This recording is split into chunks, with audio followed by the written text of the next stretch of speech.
और आज का हमारा लेक्चर है psychosexual stages of development. Psychosexual stages of development basically developmental periods या स्टेजेस हैं और हर एक स्टेज की एक स्पेसिफिक ड्यूरेशन है। हर एक स्टेज में आपको एक स्पेसिफिकली बॉडी पार्ट्स पर फोकस नज़र आएगा जिसको हम प्लेयर पॉइंट या इरोजिनस जोन बोलते हैं। और ये इरोजिनस जोन हर एक स्टेज पर आपको नज़र आएगा। हर एक स्टेज पर आपको इरोजिनस जोन या प्लेयर पॉइंट नज़र आएगा जो कि एसोसिएट होगा सेक्सुअल एनर्जी के साथ, और वो सेक्सुअल एनर्जी जो है वो लिबिडो है।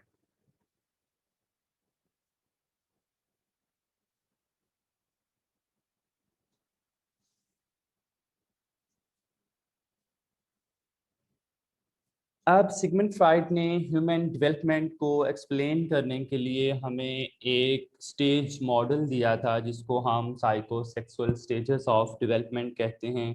और इस मॉडल का इस्तेमाल करते हुए उन्होंने ह्यूमन डेवलपमेंट को 5 स्टेजेस में डिवाइड किया था, 5 स्टेजेस के अंदर तकसीम किया था, जिन्हें हम साइकोसेक्सुअल स्टेजेस ऑफ डेवलपमेंट कहते हैं। हर एक स्टेज में एक स्पेसिफिक बॉडी पार्ट्स होता है जो कि एसोसिएटेड है विद लिबिडो, और इस बॉडी पार्ट को हम प्लेयर पॉइंट कहते हैं या इरोजिनस जोन बोलते हैं, क्योंकि इस बॉडी पार्ट से इंसान को प्लेयर मिल रहा होता है या सेक्सुअल प्लेयर मिल रहा होता है, सेटिस्फेक्शन मिल रही होती है या ग्रेटिफिकेशन मिल रही होती है। अब फ्रॉइड का कहना यह था कि जो फर्स्ट 5 इयर्स होते हैं इनमें हमारी पर्सनैलिटी डेवलप हो जाती है। तो 5 स्टेजेस हैं और फ्रॉइड के मुताबिक जो ह्यूमन डेवलपमेंट है वो इन 5 स्टेजेस के अंदर डेवलप हो जाती है।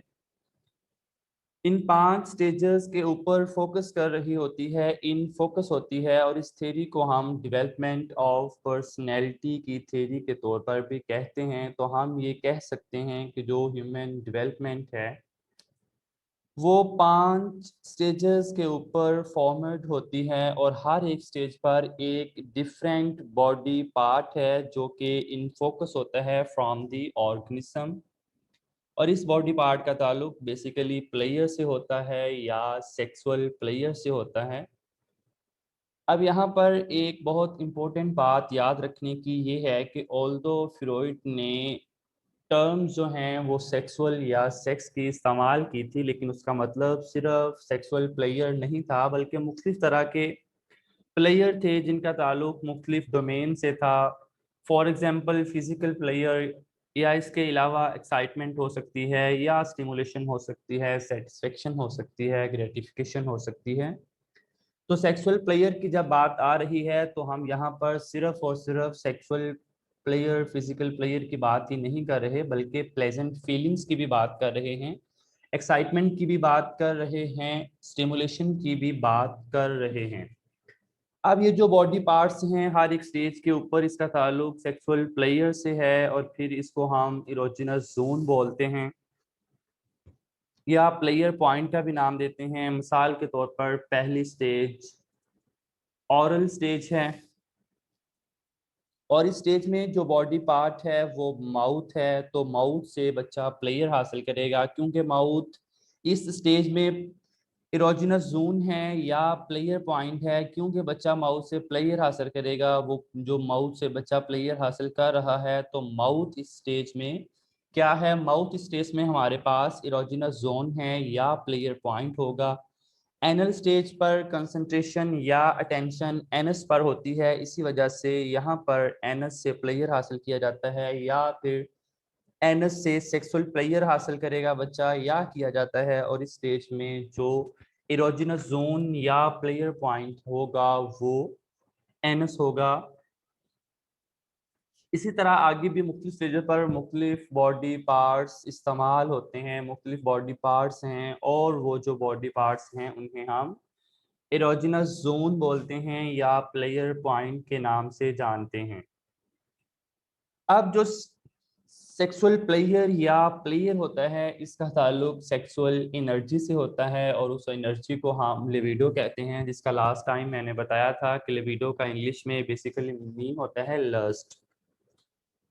फ्रॉइड ने कहा था कि जो लिबिडो है ये फर्स्ट स्टेज से मूव करती है टूवर्ड द लास्ट स्टेज, मतलब ओरल स्टेज पर प्रेजेंट होगी और वहां से मूव करती जाएगी आखिरी जेनिटल स्टेज तक।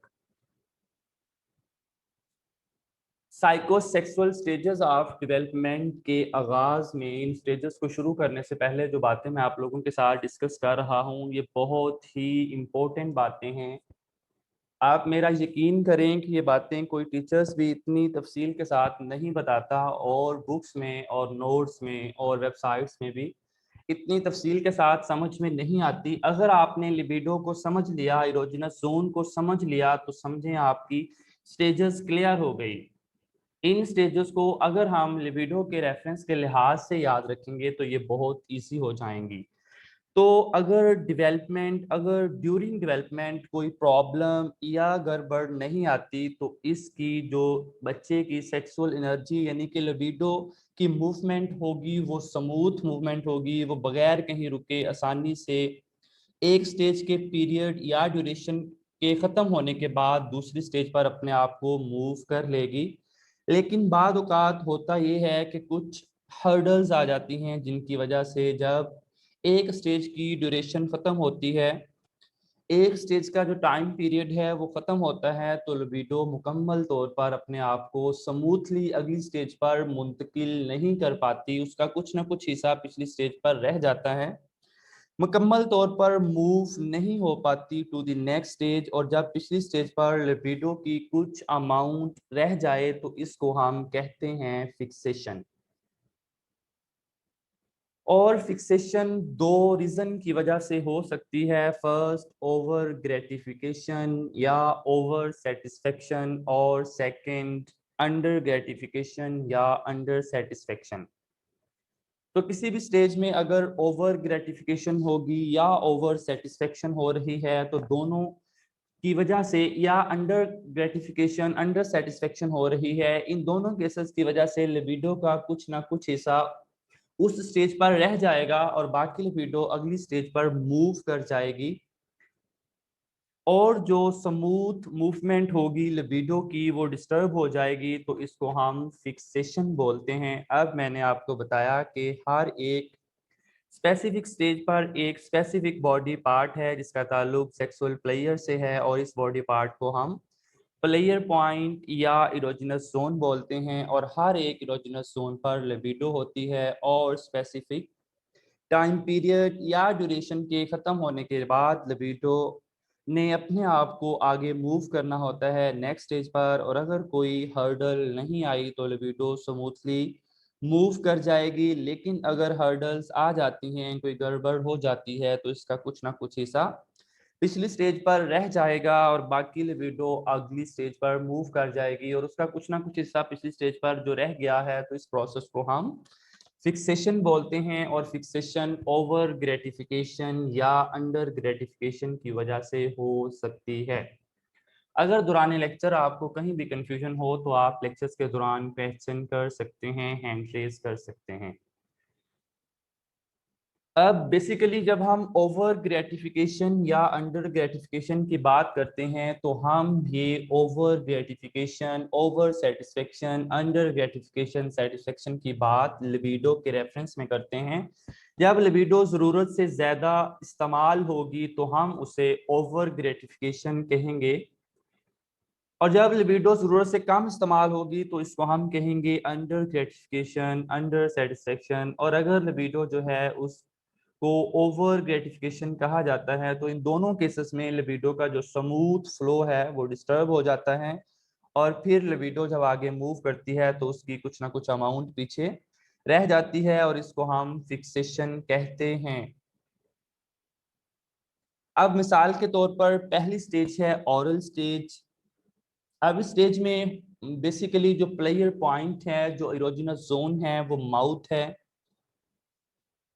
माउथ से बच्चे ने तस्कीन या प्लेयर या सेक्सुअल प्लेयर को हासिल करना है तो इस स्टेज पर माँ ने बच्चे को ब्रेस्ट फीड करना होता है या बॉटल फीड करना होता है और लव और केयर शो करनी होती है फ्रॉम हग और किसेस। फ्रॉइड ने कहा था कि ये बहुत इंपॉर्टेंट होती है, क्योंकि बच्चे में सोशल ट्रस्ट डेवलप करने के लिए या वार्मथ या ट्रस्ट को डेवलप करने के लिए बहुत इंपॉर्टेंट होती है। लेकिन अगर मदर बच्चे को सही तरीके से फीड नहीं कर रही और जो बच्चा है वो अंडर फेड है, तो जैसे ही ओरल स्टेज का टाइम पीरियड 18 मंथ का खत्म होता है तो लिबिडो ने आगे मूव करना है। क्योंकि बच्चा अंडर फेड है तो लिबिडो का कुछ हिस्सा ओरल स्टेज पर रह जाएगा और बाकी लिबिडो आगे मूव कर जाएगी टू एनल स्टेज। तो इसको हम कहेंगे फिक्सेशन। क्योंकि ये ओरल स्टेज पर हो रही है इसलिए हम इसको कहेंगे ओरल फिक्सेशन। अगर मदर जो है वो बच्चे को ओवर फीड कर रही है तो इसका मतलब ये है कि लिबिडो को पता चल गया है कि मुझे ज्यादा कंज्यूम होना है, जिसकी वजह से जब ओरल स्टेज से बच्चा मूव करेगा टू एनल स्टेज तो जो लिबिडो की कुछ अमाउंट है वो पीछे रह जाएगी, ओवर के मामले में भी और अंडर के मामले में भी।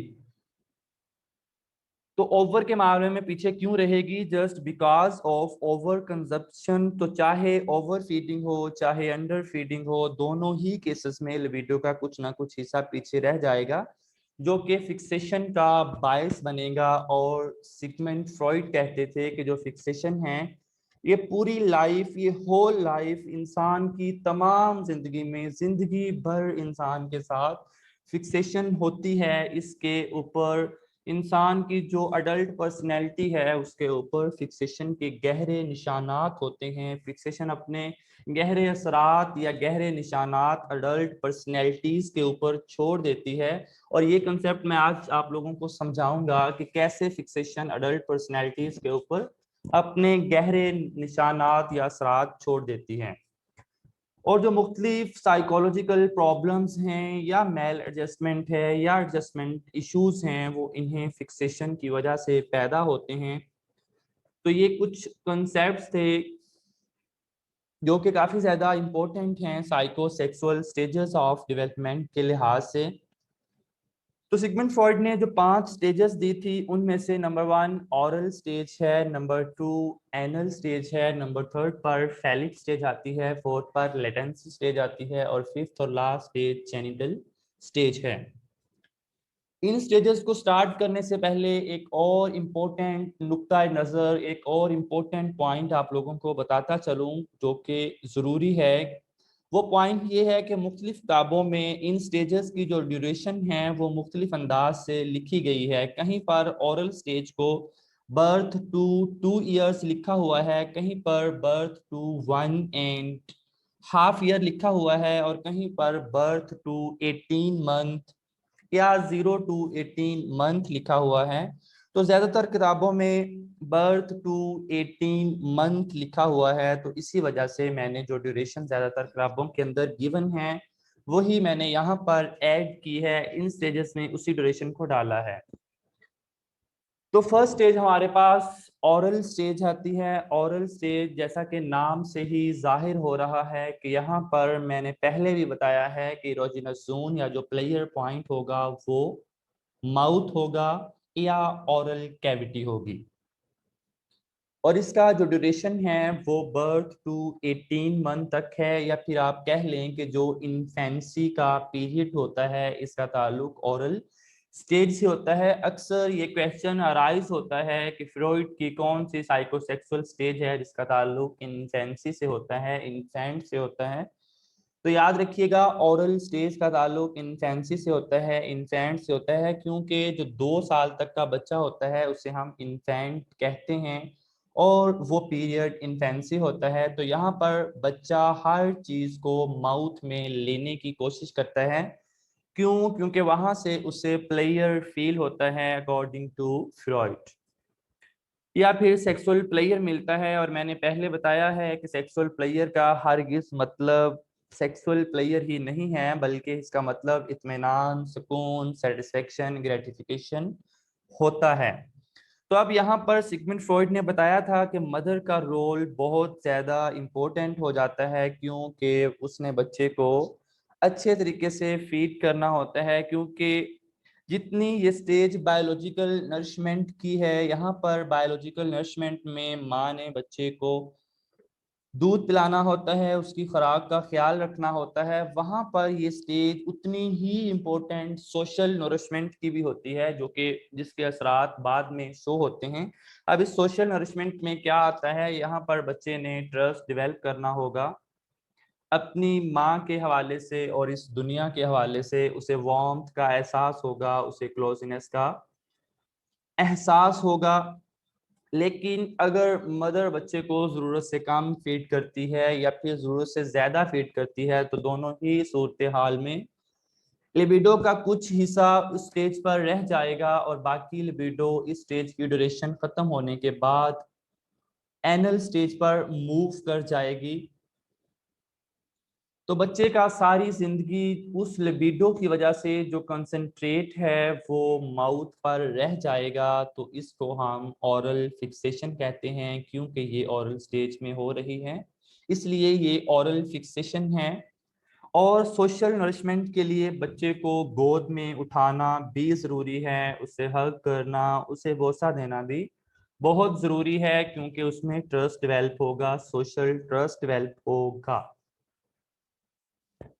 अब जब ओरल फिक्सेशन की बात करते हैं तो मुख्तलिफ किताबों में मुख्तलिफ तरीके से मुख्तलिफ अंदाज से इस कंसेप्ट को बताया गया है। अगर एक बच्चा अंडर फेड होता है, मतलब उसे ज़रूरत से कम फीड करवाया जाता है, तो उसमें ओरल फिक्सेशन होगी, और ये ओरल फिक्सेशन उस बच्चे को ओरल पैसिवनेस की तरफ लेकर जाएगी। अगर उस बच्चे ने अंडर फेड किया है तो ये फिक्सेशन उसे ओरल पैसिवनेस की तरफ लेकर जाएगी, और वो बच्चा ओरल पैसिव बच्चा कहलाएगा, ओरल पैसिव चाइल्ड कहलाएगा। मतलब ये ऐसा बच्चा होगा जो कि बहुत ज्यादा डिपेंडेंट होगा, बहुत ज्यादा ट्रस्टिंग होगा, बहुत जल्दी लोगों के ऊपर ट्रस्ट करने वाला होगा, बहुत जल्दी लोगों के ऊपर एतमाद कर बैठेगा। और इसके बाद जो बच्चा ओवर फेड है, जिसकी माँ ने जरूरत से ज्यादा फीड करवाया है, वो बच्चा ओरल अग्रेसिव होगा,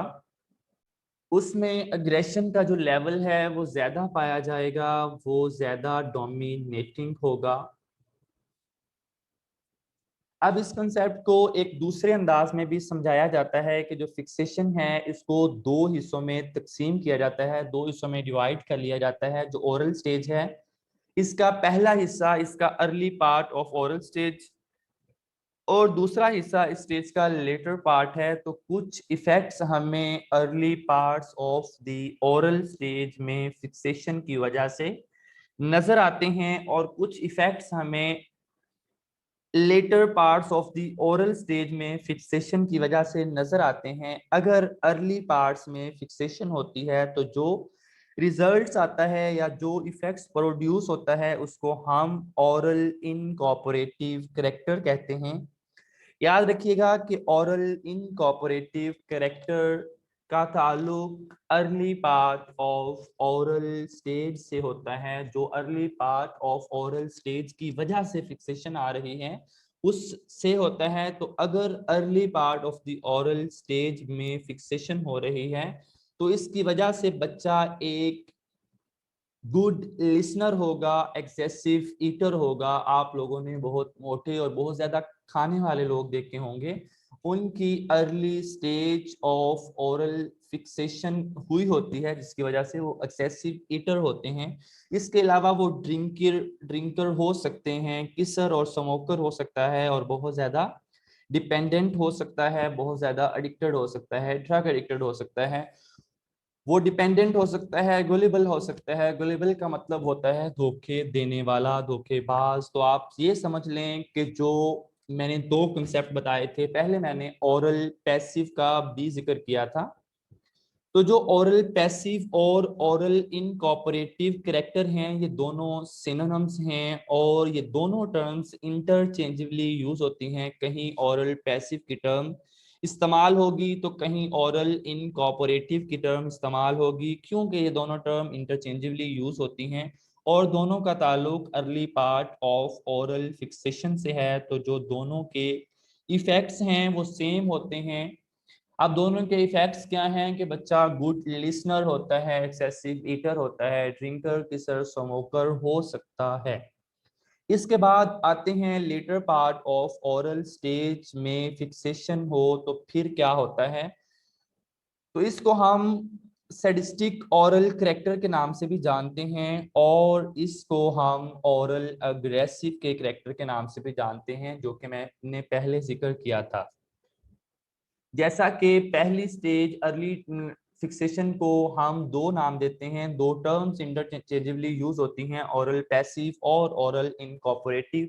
इसी तरह लेटर पार्ट में फिक्सेशन होने की वजह से भी हम दो टर्म्स को, दो कंसेप्ट का मुख्तलिफ किताबों में जिक्र किया होता है। ओरल सैडिस्टिक कैरेक्टर बोला जाता है और ओरल एग्रेसिव के नाम से भी इस टर्म को डिनोट किया जाता है, लिखा जाता है, मेंशन किया जाता है, बोला जाता है।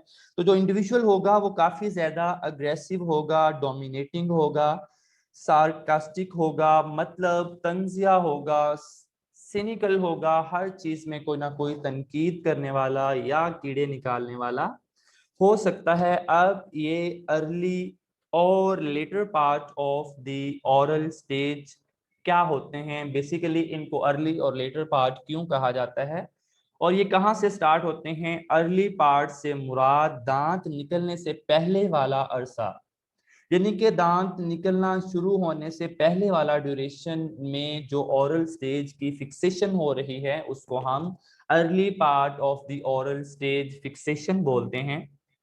और जो later part of the oral stage fixation है वो दांत निकलना शुरू होने से बाद तक 18 मंथ का जो ड्यूरेशन है उसको हम later part of the oral stage fixation बोलते हैं। अब आम तौर पर जिन बच्चों में ये ओरल फिक्सेशन पाई जाती है वो थंब सकर होते हैं, पेपर च्यूअर्स होते हैं, ये कागज को खाते हैं, नेल बाइटर होते हैं। इसके अलावा ये पेंसिल पेन को मुंह लिखते हुए मुंह में ले लेते हैं, उनके कैप्स को चबाते हैं। छोटे बच्चों ने अक्सर देखा होगा चलते हुए अपनी वालिदा का दुपट्टा मुंह में दबाया होता है। तो ये बेसिकली अलामतें होती हैं ओरल फिक्सेशन की।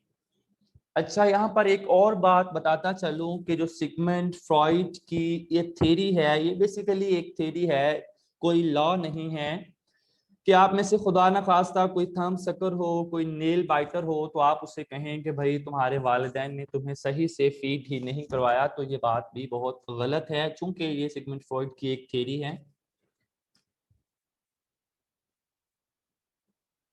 अब नेक्स्ट स्टेज हमारे पास एनल स्टेज आ जाती है। जैसा कि नाम से ही जाहिर है यहाँ पर एरोजिनस जोन जो होगा वो एनल स्टेज होगी। उसकी जो एज रेंज है वो 18 टू 3 इयर्स है। अब सिगमंड फ्रॉइड के मुताबिक एनल स्टेज ओरल स्टेज के बाद शुरू होती है, ओरल स्टेज के बाद आती है। जो लिबिडो है वो नॉर्मल डेवलपमेंट ऑफ पर्सनैलिटी में, नॉर्मल डेवलपमेंट ऑफ पर्सनैलिटी में स्मूथली अपने आप को मूव करवाती है। अब जो लिबिडो आती है, am I audible to all of you?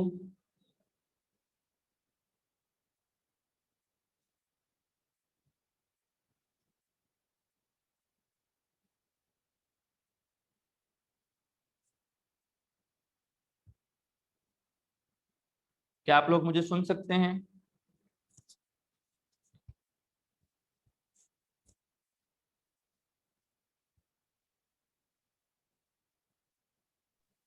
Ji sir. Sir आवाज आपकी कट हो रही है। जी यहाँ पे इंटरनेट कनेक्शन इशू आया था इसलिए मैंने पूछा है। चले, यहाँ से आवाज कट हो आप लोग अपने स्पीकर ऑन करके बता दिया करें, मैसेज कर दिया करें। तो हम जिक्र कर रहे थे एनल स्टेज का, और एनल स्टेज में मैंने आपको बताया है कि जो इरोजिनस जोन होगा वो एनल स्टेज होगी, एनएस होगा, और इसकी age range 18 month to 3 years है। और सिगमंड फ्रॉइड के मुताबिक जो एनल स्टेज है वो ओरल स्टेज के बाद, हमेशा ओरल स्टेज के बाद आएगी। और जो लिबिडो है वो नॉर्मल डेवलपमेंट ऑफ पर्सनैलिटी में स्मूथली अपने आप को मूव करवाती है। अब जो लिबिडो आती है ओरल स्टेज से, ये कंसंट्रेट करेगी एनस पर।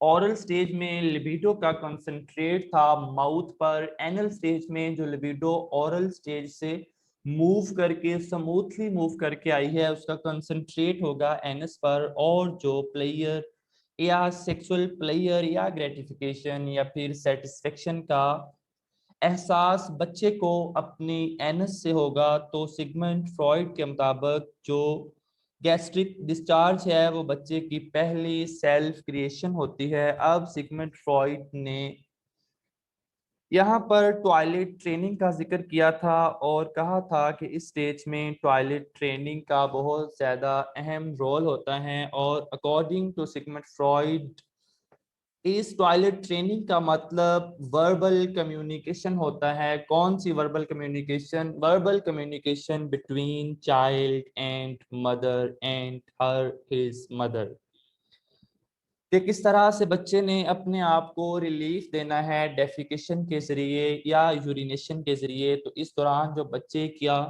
अपनी वालिदा से, अपनी मदर से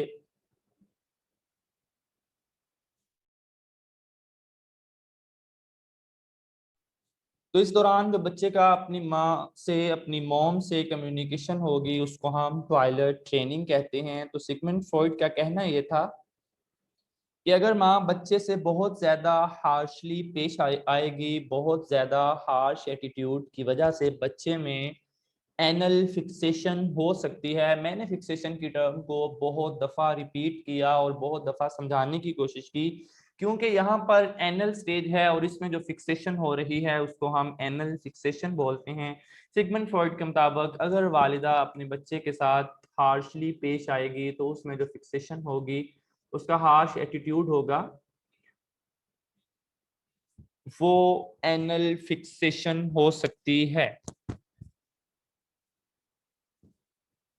और अगर माँ जो है वो बहुत ज़्यादा लीनियट है और ओवर प्रिमिसिव है, तो मतलब वो लापरवाही करती है, वो परवाह ही नहीं करती कि बच्चा वॉशरूम में है, क्या कर रहा है, कितनी देर से है, क्या नहीं कर रहा, तो तब भी एनल फिक्सेशन होती है।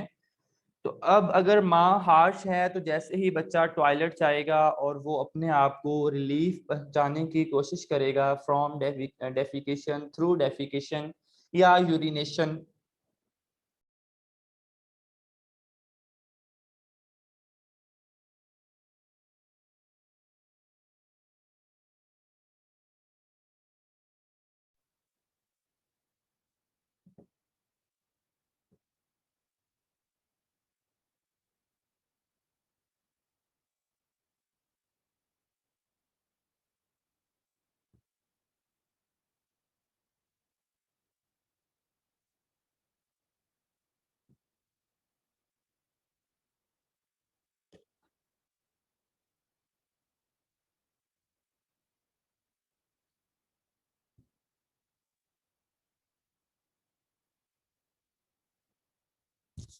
क्या आप सबको स्लाइड शो हो रही हैं? जी सर। ओके। अब अगर माँ हार्श है, हार्श एटीट्यूड से बच्चे को ट्रीट कर रही है, बच्चा टॉयलेट जाता है और अपने आप को रिलीफ पहुंचाने की कोशिश करता है from defecation, through defecation, through urination, through from urination, तो माँ उसे डांटना शुरू कर देती है, इतनी देर कहाँ लगा दी, कितनी देर हो गई, चलो बाहर निकलो। और जैसे ही बच्चा बाहर निकलता है तो माँ बार बार उससे हाथ धुआती है, सख्ती से उसे कहती है फिर से धो, सही से धो, तुम्हें पता नहीं है क्या करना है क्या नहीं करना। तो इसकी वजह से जो बच्चे में एनल फिक्सेशन हो सकती है। और अगर बच्चा टॉयलेट गया हुआ है और माँ को परवाह ही नहीं है कि वो क्या कर रहा है, कितनी देर से गया है, तब भी उसमें एनल फिक्सेशन हो सकती है। अब यहाँ पर अंडर ग्रेटिफिकेशन उस वक्त होती है जब माँ बहुत ज़्यादा हार्श होती है। बच्चा जो है डेफिकेशन, यूरिनेशन के जरिए प्लेयर हासिल कर रहा होता है और अगर माँ जो है उसको मुकम्मल तौर पर प्लेयर हासिल ना करने दे, बच्चे को मुकम्मल रिलीफ हासिल ना करने दे फ्रॉम डेफिकेशन, तो फिर जो लिबिडो है वो ज़रूरत से कम कंज्यूम होती है और लिबिडो का कुछ हिस्सा वहीं रह जाता है, ऐसा बच्चा डेफिकेशन को रिटेन करने की कोशिश करेगा और बच्चे का जो करैक्टर होगा उसको हम कहेंगे एनल रिटेंटिव करैक्टर।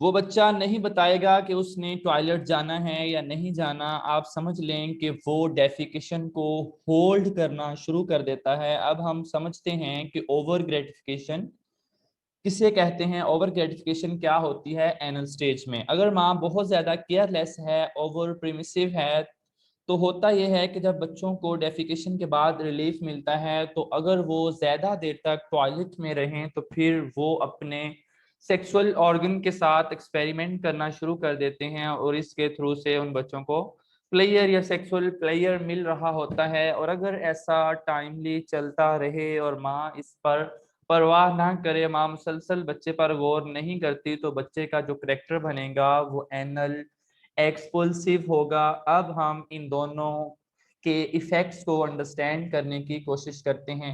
तो अगर माँ हार्श है तो फिर बच्चा की जो सेटिस्फेक्शन है वो अंडर सेटिस्फेक्शन होगी, अंडर ग्रेटिफिकेशन होगी, जिसकी वजह से बच्चे का करेक्टर एनल रिटेंटिव होगा। ऐसा बच्चा जो है वो क्लीनलीनेस एंजाइटी का शिकार होता है, क्योंकि उसकी माँ कहती है बार बार हाथ धो, इस वजह से उसके अंदर ऑब्सेशन पैदा हो जाती हैं। और इसके अलावा ये बच्चा स्टबर्न होगा, जिद्दी होगा, कमीना होगा, और अगर माँ केयरलेस है तो ओवर ग्रेटिफिकेशन होगी, जिसकी वजह से बच्चे का जो करेक्टर है वो एनल एक्सपल्सिव होगा। बच्चा गंदा मंदा सा होगा, सफाई सुथराई के हवाले से उसमें दिलचस्पी कम पाई जाएगी, वो अनटाइडी सा होगा। इसके अलावा देखा जाता है कि ये बच्चे जेनरस होते हैं। अब इसकी भी अर्ली और लेटर पार्ट्स हैं। अगर early part of the anal stage में फिक्सेशन हो रही है तो फिर बच्चे का जो करेक्टर बनता है उसे हम एनल एक्सपल्सिव करेक्टर कहते हैं, जो कि हमने पढ़ लिया है कि ये ओवर ग्रेटिफिकेशन की वजह से होता है। और अगर later part of the anal stage में एनल फिक्सेशन हो रही है तो बच्चे का जो करेक्टर होगा वो एनल रिटेंटिव करेक्टर होगा। बच्चा स्टिंगी होगा, ऑर्डरली होगा और परफेक्शनिज्म का शिकार होगा। ये तमाम सिम्टम्स, ये तमाम चीजें